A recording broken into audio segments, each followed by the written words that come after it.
Elon Musk, welcome to Qatar Economic Forum. How are you? Thank you for having me. I'm fine. How are you? Very well, thank you, and very pleased to have you with us. You know, among those here in the audience in Doha are some you will know, people who have backed you financially over the years. Since you last spoke here in 2022, a lot has changed in your life. You're not only running multiple companies, you were doing that then, but now you also have a role in government. So first of all, I hope you won't mind if from time to time I have to move you from one topic to another because we have a lot to cover in the time we have. That will be all right? Okay. Yeah, well, let's start then with exactly the fact that you now have this combination of being a CEO and having a role as a government advisor. Tell me about your week. How does it work? What's the split of your time?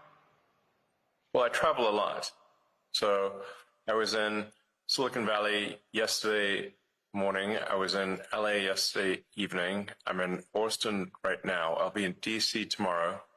I'll be there having dinner with the president tomorrow night, I believe. And then a whole bunch of cabinet secretary meetings, and then back to Silicon Valley on Thursday night. But I mean the balance of your time, is it, well, clearly it's a lot, but is it still the case, as you said a while ago, that it's about 1 to 2 days a week on your government work? Yeah, that's correct. And what does that mean for your corporate life? Because if we start with Tesla, the company has suffered in recent months what you've called blowback. So what is your plan for turning that around, the declining sales picture, and by what stage do you think you're going to be able to turn it around?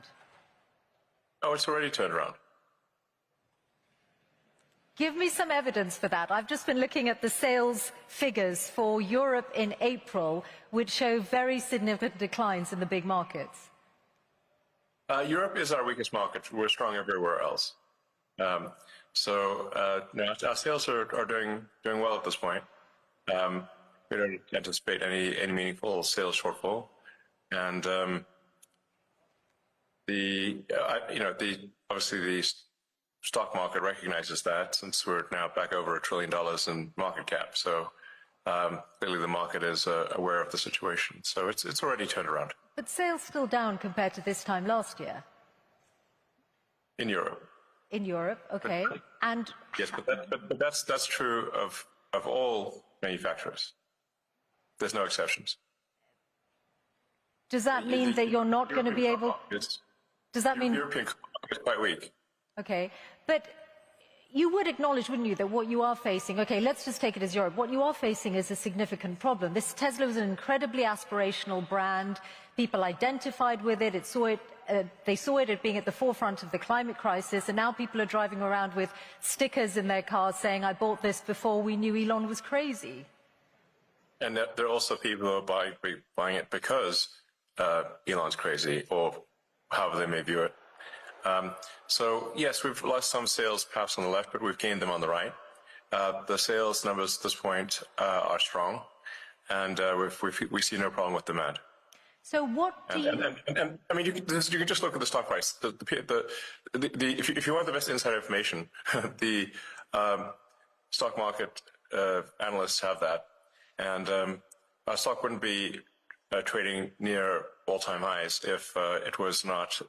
If things weren't in good shape. They're fine. Don't worry about it. Okay. I was citing sales figures rather than share price. Well, tell me then how committed you are to Tesla. Do you see yourself, and are you committed to still being the chief executive of Tesla in 5 years' time? Yes. No doubt about that at all? Well, no, I might die. Okay, short of that. I can't be CEO if I'm dead, so there's a slight amount of... Does that mean that the value of your pay doesn't have any bearing on your decision? Well, that's not really a subject of discussion in this forum. I think obviously there should be compensation for, if something incredible is done, that compensation should match that something incredible was done. But I'm confident that whatever some activist posing as a judge in Delaware happens to do will not affect the future compensation.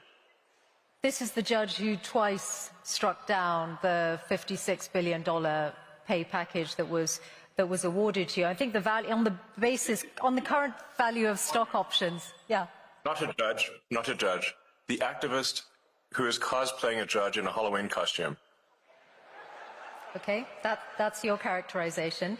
I think yes. On the current value of stock options, I think the actual justice according to the law. On the current value of stock options, I think the value of that pay package stands at about $100 billion. Are you saying you are relaxed about the value of your future pay package? Your decision to be committed to Tesla for the next 5 years, as long as you are still with us on this planet, is completely independent of pay?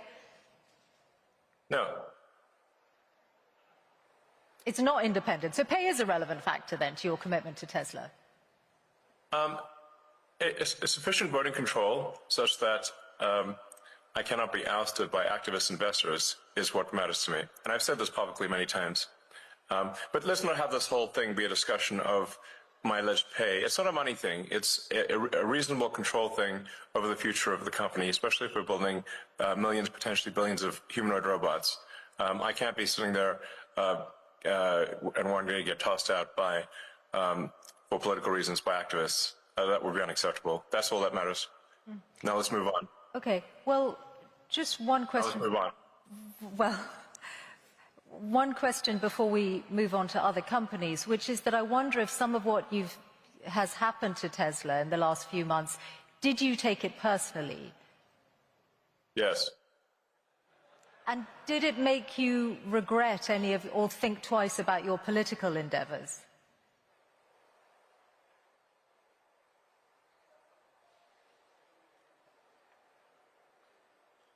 Because it is. I did what needed to be done. The violent antibody reaction, and I'm not someone who's ever committed violence, and yet massive violence was committed against my companies. Massive violence was threatened against me. Who are these people? Why would they do that? How wrong can they be? They're on the wrong side of history. And that's an evil thing to do. To go and damage some poor innocent person's car? To threaten to kill me? What's wrong with these people? I've not harmed anyone. So, something needs to be done about them. And a number of them are going to prison. And they deserve it. And more will. You're referring to the attacks on Tesla showrooms. But I think... Yeah. Firing bullets into showrooms and burning down cars is unacceptable. Yeah. Those people will go to prison, and the people that funded them and organized them will also go to prison. Don't worry. But wouldn't you? We're coming for you. Wouldn't you?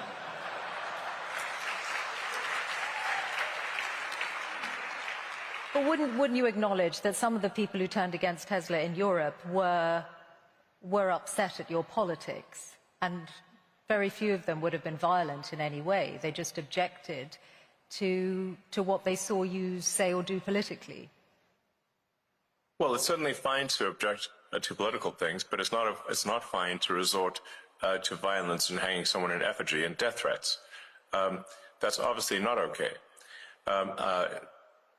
That's absurd.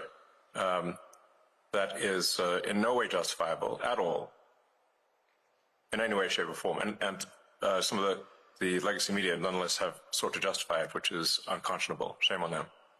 Let's talk about your other companies then and other business areas, SpaceX. I saw that you said in a speech at the West Point Military Academy recently that the future of warfare is AI and drones. And obviously defense is an increasingly booming sector with the state of the world at the moment. Do you see SpaceX moving into weaponized drones?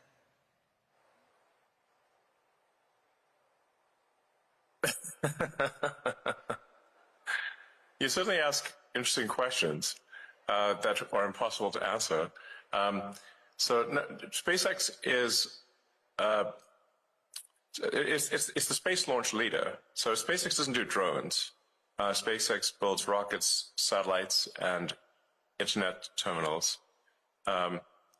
So SpaceX has a very dominant position in space launch. So of the mass launch to orbit this year, SpaceX will probably do 90%. China will do the half of the remaining amount, so 5%, and the rest of the world, including the rest of the US, will do about 5%. So SpaceX will do about 10 times as much as the rest of the world combined, or 20 times as much as China, and China is doing actually a very impressive job. The reason for this is that we are putting into orbit the largest satellite constellation the world has ever seen by far. So I think at this point, about maybe approaching 80% of all active satellites in orbit are SpaceX. And they're providing high bandwidth global connectivity throughout the world. In fact, this connection is on the SpaceX connection. So I think this is a very good thing because it means that we can provide low-cost, high bandwidth internet to parts of the world that don't have it or where it's very expensive. And I think the single biggest thing you can do to lift people out of poverty and help them is giving them an internet connection. Because once you have the internet connection, you can learn anything for free on the internet, and you can also sell your goods and services to the global market. Once you have knowledge by the internet and the ability to engage in commerce, that this is going to greatly improve quality of life for people throughout the world, and it has. And I'd just like to thank anyone in the audience who may have been helpful in, with Starlink and getting it to approved in their country. And I think it's doing a lot of good in the countries that have approved it, which is, I think at this point, 130 countries are very happy with it. I don't currently anticipate SpaceX getting into the weapons business. That's not an aspiration. We're frequently asked to do weapons programs, but we have thus far declined. Do you envisage SpaceX or indeed Starlink as a separate entity publicly listing in the near future or at all? It's possible that Starlink may go public at some point in the future. And what would be the time frame? Starlink. What kind of time frame are you considering? I'm in no rush. I'm in no rush to go public. Public is, I guess, a way to potentially make more money, but at the expense of a lot of public company overhead and inevitably a whole bunch of lawsuits, which are very annoying. So really something needs to be done about the shareholder derivative lawsuits in the U.S. Because it allows plaintiffs' law firms who don't represent the shareholders to pretend that they represent the shareholders by getting a puppet plaintiff with a few shares to initiate a massive lawsuit against the company. And the irony being that, extreme irony, that even if the class they purport to represent were to vote that they don't want the lawsuit would still continue. So how can it be a class action representing a class if the class vote against it? And that's the bizarre situation we've got in the U.S. It's a dire need of reform. As anyone who's run a public company experienced this, it's an absurd situation that needs to change. Well, do you think Donald Trump might change it? You've certainly got his ear. I imagine that you've put this to him. Is this something you're trying to change before any Starlink IPO? Well, it would need a law to be passed. The trouble being that you need 60 Senate votes, and the Democrats will vote against it. The plaintiff's bar is, I believe, the second largest contributor to the Democratic Party. That's the issue. At the state level, this can be solved. And I should say, Texas recently passed a law which, at least the state level, made lawsuits much more reasonable, because you have to get at least 1 in 33 shareholders to agree that they are part of a class of shareholders. 3%. Okay. This will really help with frivolous lawsuits. Okay. Let's talk about AI, which is in so many of your businesses and in all our worlds in different ways. It's one of the big changes, the development of generative AI, since you last spoke to this forum 3 years ago. You're in this space, of course, with Grok, which almost everyone will know. You co-founded OpenAI and then left, and you've obviously got a legal battle with OpenAI and Sam Altman. I wonder if you could say something about the status of that, because you were together in Saudi Arabia with the president last week, with Sam Altman. In the same place at the same time. Sam was in the neighborhood. Okay, so does that mean you are pushing ahead with the lawsuit against OpenAI? Yes. So, look, I came up with the name OpenAI as an open source and as a non-profit. And I funded OpenAI for the first roughly $50 million. It was intended to be a non-profit open source company. And now they're trying to change that for their own financial benefit into a for-profit company that is closed source. So this would be like, let's say you funded a non-profit to help preserve the Amazon rainforest. But instead of doing that, they became a lumber company, chopped down the forest and sold the wood. You'd be like, wait a second, that's not what I funded. That's OpenAI. They've made some changes to their corporate structure, though, haven't they, since, in recognition of what you've said? And no, that's just what they told the media. Okay. They have partly walked back their plan to restructure the business. I guess that's made no difference to how you feel about it. So you're determined to see them in court? Of course. Okay. Well, that's certainly going to be one to watch. I also wanted to ask you about AI and regulation, because when you were here last talking to John Micklethwaite, you had some pretty strong words about the risk that AI poses, and you said that you really felt what the US was missing was a federal AI regulator, that something along the lines of the Food and Drug Administration or the Federal Aviation Administration. Now, you're clearly now in a zone where you're more on the cutting regulation side than wanting new regulators. So has your view changed on the need for an AI regulator? Well, it's not that I don't think there should be regulators. You can think of regulators like referees on the field in sports. There should be some number of referees, but you shouldn't have so many referees that you can't kick the ball without hitting one. In most fields in the U.S., the regulatory burden has grown over time to the point where it's like having more referees than players on the field. And this is a natural consequence of an extended period of prosperity. It's very important to appreciate this. This has happened throughout history. When you have an extended period of prosperity with no existential war, there's no cleansing function for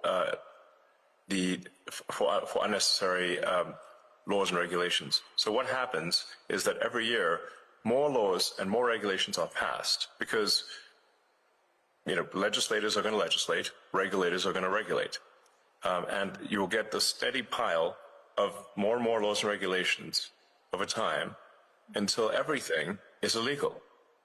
And let me give you an example of a truly absurd situation. Under the Biden administration, SpaceX was sued for not hiring asylum seekers in the U.S. Now, the problem is it's actually illegal for SpaceX under ITAR, International Traffic in Arms Regulations, to hire anyone who is not a permanent resident of the United States, because the premise being that they will take advanced rocket technology and return to their home country if they're not a permanent resident. So we're simultaneously in a situation where it is illegal to hire asylum seekers and is also illegal to hire asylum seekers. And the Biden Department of Justice chose to prosecute us despite both paths being illegal.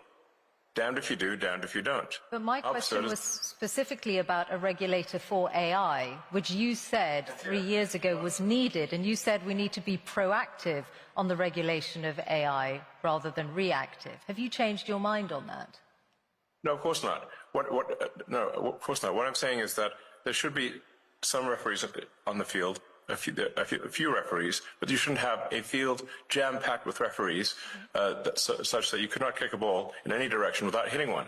So the fields that have been around for a long time, such as automotive, so aerospace, if the sort of food and drug industries are over-regulated, but the new fields, like artificial intelligence, are under-regulated. In fact, there is no regulator at all. So there should be. So Do you still think that?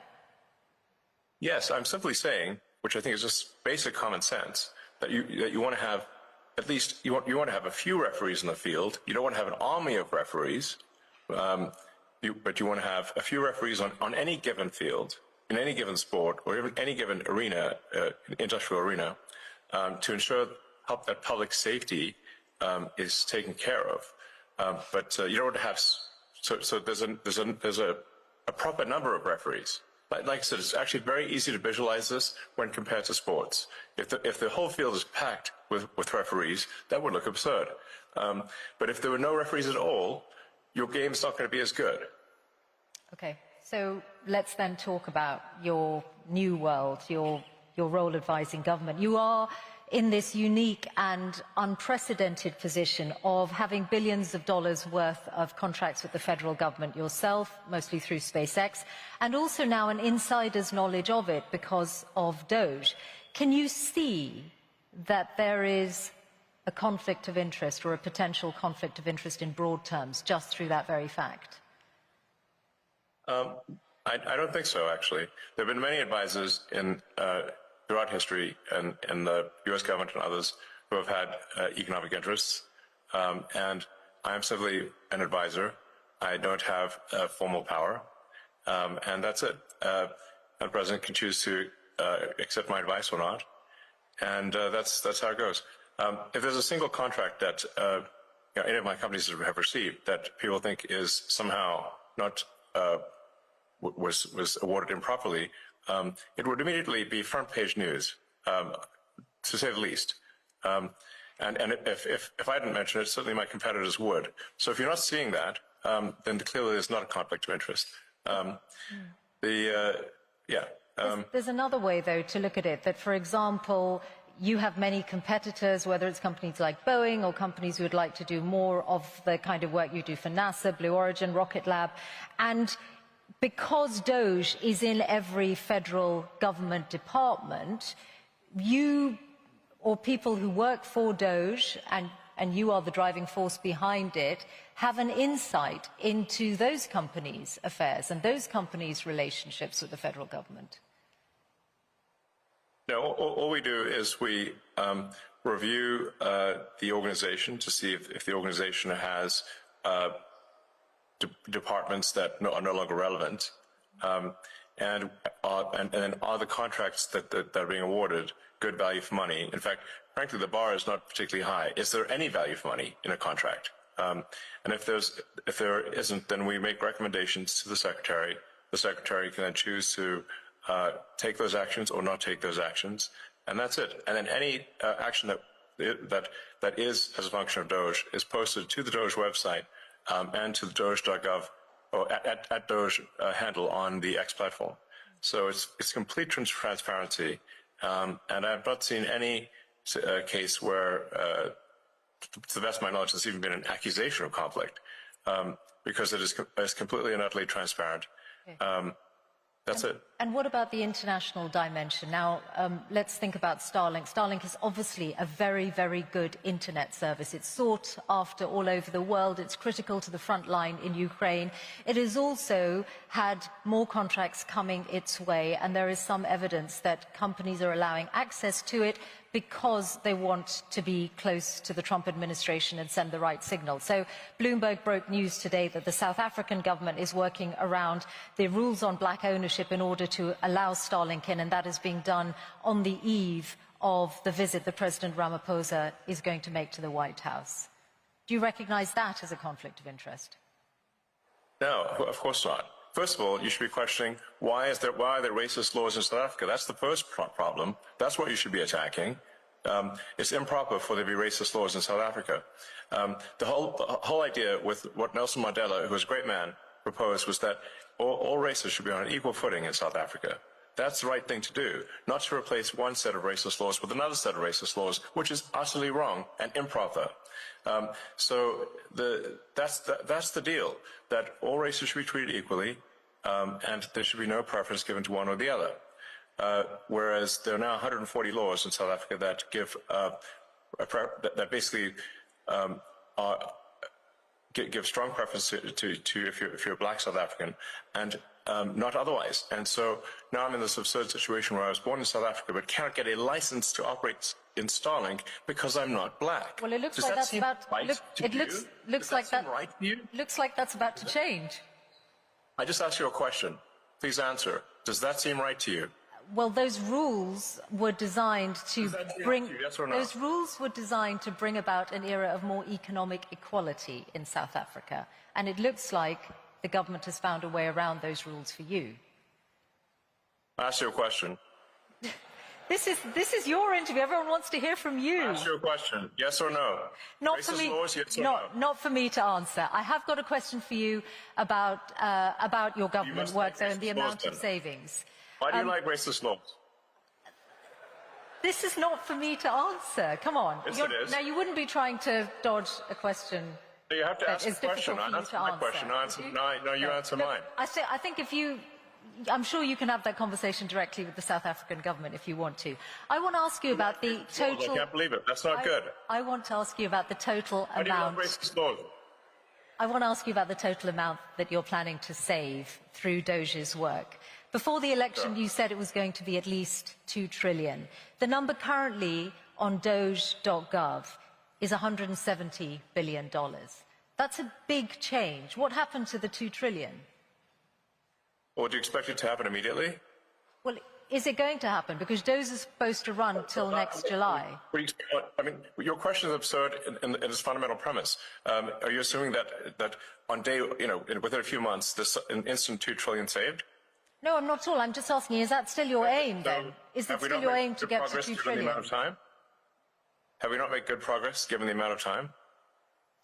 That's exactly what I'm asking. So is it still your aim to go from 170 billion to 2 trillion? The ability of Doge to operate is a function of whether the government, and this includes the Congress, is willing to take our advice. We're not the dictators of the government, we are the advisors. And so we can advise, and the progress we've made thus far, I think, is incredible. The Doge team has done incredible work. But the magnitude of the savings is proportionate to the support we get from Congress and from the executive branch of the government in general. So we're not the dictators, we are the advisors. But thus far, for advisors, the Doge team, to their credit, has made incredible progress. You've talked about $4 billion a day being saved, but that won't get, which is, and I think everyone can agree that combating waste and inefficiency in government is a very good thing. But if you add that up, it's not going to get to 2 trillion over the lifetime of Doge. I'm sorry. The 4 billion a day, if Doge is going to run till next July, is not going to get you to $2 trillion. But you still say it's your aim, so we'll take that as read. There's what Doge. I mean, I feel you're somewhat trapped in the NPC dialogue tree of a traditional journalist. So it's difficult when I'm conversing with someone who's trapped in the dialogue tree of a conventional journalist, because it's like talking to a computer. Doge is an advisory group. We are doing the best we can as an advisory group. The progress made thus far as an advisory group is excellent. I don't think any advisory group has done better in the history of advisory groups of the government. We do not make the laws, nor do we control the judiciary, nor do we control the executive branch. We are simply advisors. In that context, we are doing very well. Beyond that, we cannot take action beyond that, because we are not some sort of imperial dictator of the government. There are 3 branches of government that are to some degree opposed to that level of cost savings. But nonetheless, let's not criticize whether there's 4 trillion and instead look at the fact that 160 billion has been saved, and more will be saved too. And as I said, I think everyone can agree that cutting waste and indeed fraud in any government and being responsible with taxpayers' money is a very good thing. So yes. I can see that you're proud of that work. I do want to ask you about US aid and the comments that Bill Gates made the other day, and I know that you called him. Yeah, he's a huge liar. I know you've said that already. That's I wondered. Also, and I'm just. Who does Bill Gates think he is to make comments about the welfare of children, given that he frequented Jeffrey Epstein? Okay, well, he said he regrets those, and he spent a lot of his own money on philanthropy around the world over the years. My question to you is: have you looked at the data to check if he might be right that the cuts to USAID might cost millions of lives? Yes. I'd like him to show us any evidence whatsoever that that is true. It's false. What we found with USAID cuts, and by the way, they haven't all been cut. The parts of USAID that we found to be even slightly useful were transferred to the State Department. So they've not been deleted. They've simply been transferred to the State Department. But many times over with USAID and other organizations, when they said, "Oh well, this is going to help, children, or it's going to help some disease eradication or something like that," and then when we ask for any evidence whatsoever, I say, "Well, please connect us with this group of children so we can talk to them and understand more about their issue." We get nothing. They don't even try to come up with a show orphan, meaning like this sort of like, well, can we at least see a few kids? Like, where are they? If they're in trouble, we'd like to talk to them and talk to their caregivers. Okay, well, and then we get nothing as a response, because it's what we find is an enormous amount of fraud and graft. Okay, let me put this example to you. Very little of it actually gets to the kids, if anything at all. Okay, let me put this example to you, because you grew up in South Africa, so you'll know the impact of HIV/AIDS well. And this is why I asked about the data. The US led on international efforts to combat HIV/AIDS treatment, prevention, and there's an initiative called PEPFAR, which is credited with saving 26 million lives in the last 20 years. It was part of the foreign aid freeze, then there was a limited waiver. Its services are disrupted, and UN aid says if permanently discontinued, there will be another 4 million AIDS-related deaths by 2029. So if you look at that example, which is backed up by data, in 2023, 630,000 people died of AIDS-related illnesses, then perhaps Bill Gates's figures are not wrong. Millions of lives could be lost. First of all, the program, the AIDS medication program is continuing. So your fundamental premise is wrong. It is continuing. Now, do you have another example? Elon, not in its entirety. It is false. Not in its entirety. There's a limited waiver, and UNAIDS have said that not all of the services that were previously funded by USAID are continuing. So that's why I put that example to you. Okay, well, which ones aren't being funded? I'll fix it right now. Okay, well, actually, they're all on the UNAIDS website, so you'll be able to see them. But mostly they are to do with. Mostly they are to do with prevention, and for example, the rollout of a drug called lenacapavir, which was hailed as one of the biggest breakthroughs against AIDS for many years, which came out last year. So if you are, perhaps, I'm sure UNAIDS would be delighted if you're able to look at that again. Yes, but well, if in fact this is true, which I doubt it is, then we'll fix it. Okay, fine. So finally, your political influence. I wondered whether you have decided yet how much you're going to spend on the upcoming midterms. Is it you spent a lot more money on the last US election than you envisaged when you were speaking here 3 years ago? Are you going to continue to spend at that kind of level on future elections? I think in terms of political spending, I'm going to do a lot less in the future. And why is that? I think I've done enough. Is it because of blowback? Well, if I see a reason to do political spending in the future, I will do it. I do not currently see a reason. Okay. What about political influence beyond the US? How often do you speak to President Putin? I don't speak to President Putin. You've never spoken to President Putin?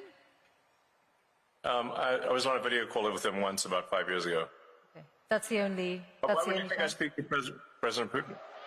Oh, you must. I get it. Because You I've believe heard the you legacy. speak. Actually, I've heard you speak about it. For example, in your West Point speech, you said, "Oh, I challenged President Putin to was it an arm wrestle?" And I know the Wall Street Journal has reported your reported conversations. Yes. If you're saying they haven't happened other than once, I'll take that as read.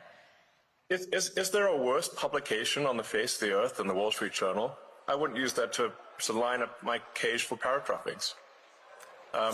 That newspaper is the worst newspaper in the world. If there's one newspaper that should be pro-capitalist, it's the one with Wall Street in the name. But it isn't. So I have the very lowest opinion of the Wall Street Journal. Absolute nonsense. And you clearly believe the tripe that you've read in those papers. I read very widely, and I'm putting these questions to you so that you have an opportunity to respond to them, which you are, and for which we're all grateful to hear your responses. Yes. Okay, we are out of time. So you mentioned me challenging. I did so on the X platform. I challenged Vladimir Putin to single combat over the. But I didn't talk to him. That was a post on the X platform. Great. That's why I asked you, and you've clarified and explained. Thank you. That's why I was asking whether you have had reported conversations, and you've said you haven't, other than a video call. Okay. Typical legacy media lies. Okay. Listen, I actually thought I might give Grok the last word, because when I asked Grok what your hardest challenge is, it said the strain of managing multiple high-stake ventures amid financial, regulatory and public relations crises. And I wondered whether you recognize that characterization and whether you do think that this is a pivotal year in your life. Well, every year has been somewhat pivotal, and this one's no different. In terms of interesting things that hopefully are accomplished this year, getting Starship to be fully reusable, so that we catch both the booster and the ship, which will be the first fully reusable orbital rocket ever in history, which would be a profound breakthrough, as the essential breakthrough necessarily to make life multiplanetary and ultimately become a spacefaring civilization. We've got Neuralink, which is now helped 5 patients restore capability using the telepathy implant, where they're able to control a computer simply by thinking.